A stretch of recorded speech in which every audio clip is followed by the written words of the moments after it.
Καλησπέρα σας και πάλι. Σήμερα θα μιλήσουμε για τη διαδικασία του vacuum όσον αφορά στερεά προϊόντα αλλά soft vacuum.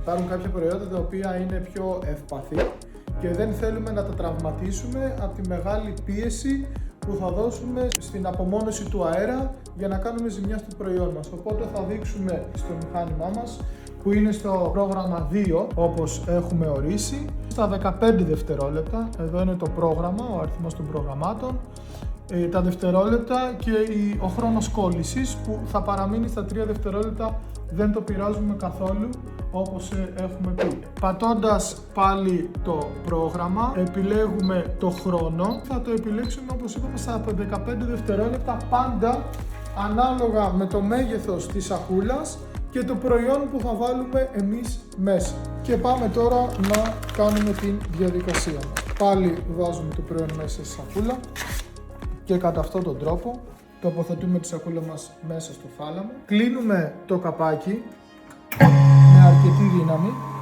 και βάζουμε την ασφάλεια στο καπάκι έτσι ώστε να επιστρέψουμε και να μην έχουμε δει το καπάκι να ανοίξει απότομα.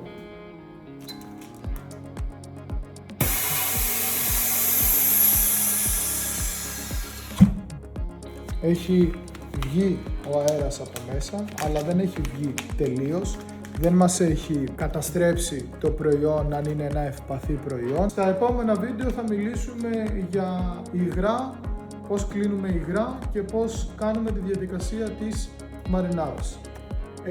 Προφανώς για οποιαδήποτε απορία έχετε ή διευκρίνηση χρειαστείτε, μπορείτε να επικοινωνήσετε μαζί μας για τα συγκεκριμένα προϊόντα της εταιρείας Wacker, όπως και εννοείται για ό,τι άλλο χρειαστείτε μέσα από το website μας ή μέσα από τα τηλέφωνα της εταιρείας και θα είναι χαρά μας να σας εξυπηρετήσουμε.